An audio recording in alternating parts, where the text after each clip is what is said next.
Hello YouTube. This is the third oh wait, let me close the door.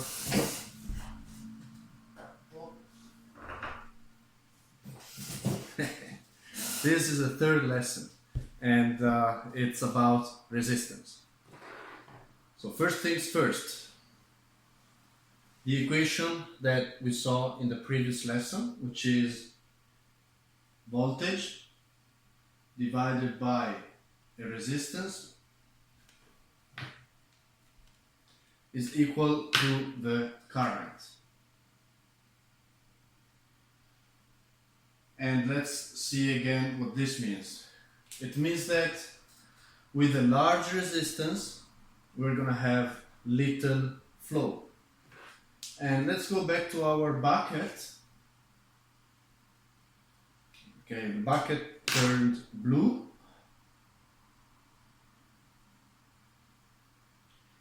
In our bucket we have a level of water.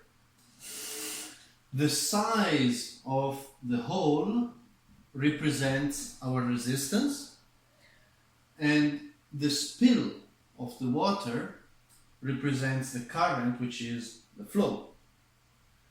Now, what happens if I put two holes that are exactly the same?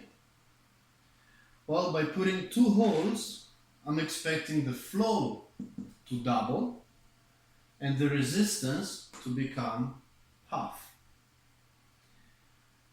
It's a bit counterintuitive. We're putting one and two different resistances, but this is not going to increase the total resistance.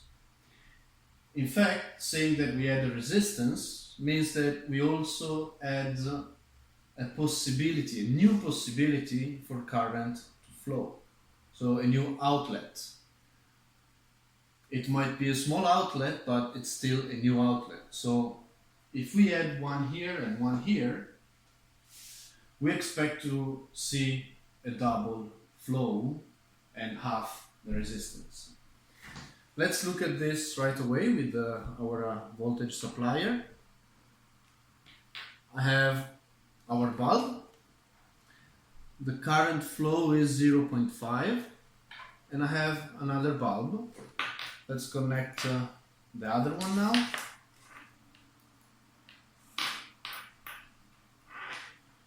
This one has a flow of also half a coulomb per second, or half ampere. Now what if I add the other bulb? We expect the current flow to be double.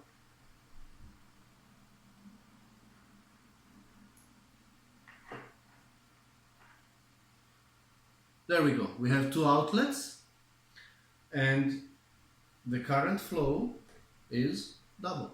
We now have 1 coulomb per second instead of only half a coulomb per second.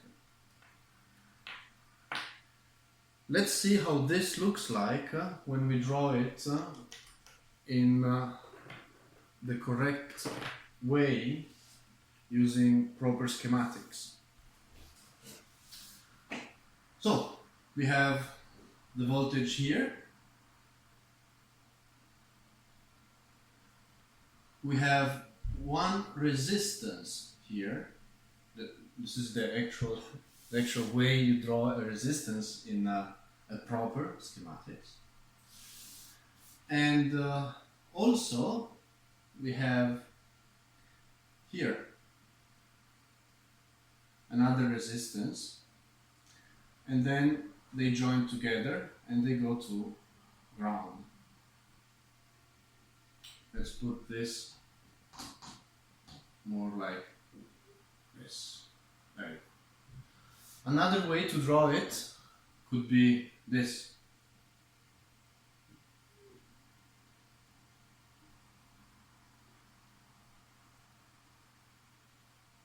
Basically, you have two resistors in parallel, one resistor, two resistors, exactly as we did with the bulbs, and this is exactly like this. It's like having two holes in the bucket. We call this parallel. The two resistors are parallel, and it makes sense. 1, 2, 1, 2. They are parallel. Now let's erase the board. Board is erased. Back to our bucket. Now we're gonna do a different setup. We're gonna have resistors in series. Before we had them in parallel. Now the resistors are gonna be in series. The drawing for a series of resistors is this.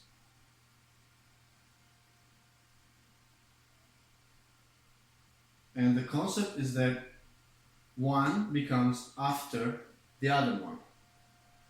You could also say that current has to flow through this one and this one.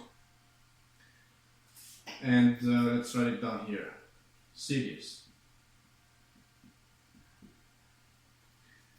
Let's put parallel here again so that you can compare directly.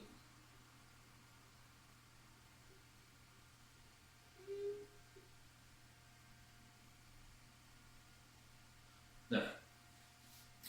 In series, the analogy with water is that the flow that's going to come out of the hole goes through the first hole, and then imagine here another gap through which it has to go. A gap that will decrease the flow a bit. It will oppose some resistance. Again, current flows through this resistor and this resistor in series. In parallel, current flows through this resistor or through this resistor. So current here has to split. It can take one path or the other one. Whereas in this case, it has to take this path, which has one resistor and the other one in series. Let's see it with our bulbs.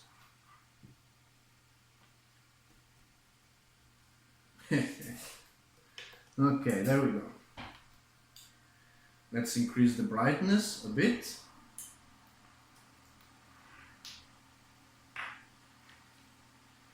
Here are the two bulbs. Now they're gonna be in series. You see, they don't glow much.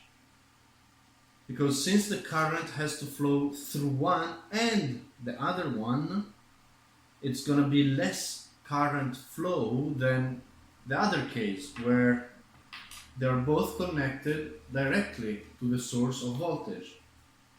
This one is connected directly, and this one is connected directly. So that the current can take the path of this bulb or the path of this bulb. Now, if you kept track of the coulombs per second, you also have noticed how it goes perfect with the equation that we wrote before. In fact, let me look at them. 1.66, we remove 1, is 0.81. Now they're not exactly the same, but that's fine.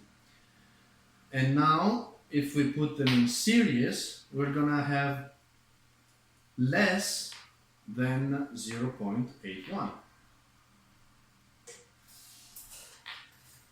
There you go, 0.58.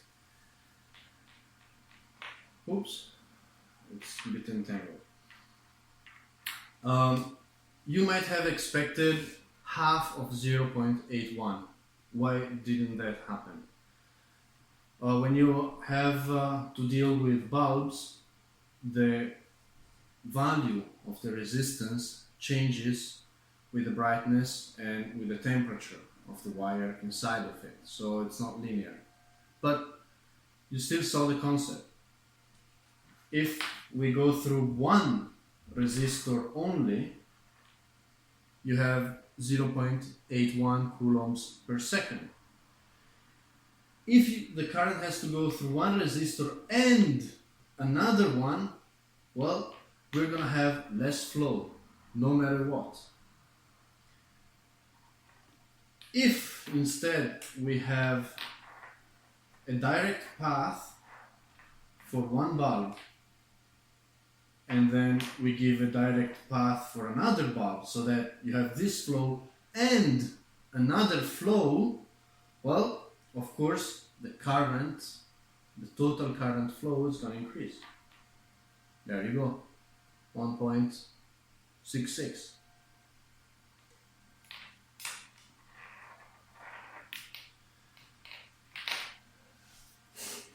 Okay, this is really the basics. I'm not trying to say it's easy. I'm trying to say that you're gonna build on top of this. Unless these concepts are really clear to you, do not move forward. Watch the videos again. Watch other videos. Read about it. These concepts have to be stone carved into your mind. You're not going to move forward without these concepts. These three units, voltage, current, and resistance, they must be totally clear. And to close the chapter, resistance is measured in ohms. Current is measured in amperes, and volts are measured in, and the voltage is measured in volts. Now these three are three guys. All three units take their name from three people. For the equation, one way to remember it, the way I do it for myself to remember it, is to think of the circuit like this, where the voltage is at the top, you have a resistor at the bottom, and here you have the flow of current. So basically, voltage over resistance is equal to current. Or you just use simple logic. Voltage over resistance equals to current. It's like the equation layout. If you don't remember the equation, just use logic, okay? You have to divide the voltage by the resistance. If you have a voltage of 100 and your resistance gets bigger, your current gets smaller. So you have voltage at the top, resistance at the bottom, you divide the voltage by the resistance, and you have current as a result, the resulting flow. Cheers!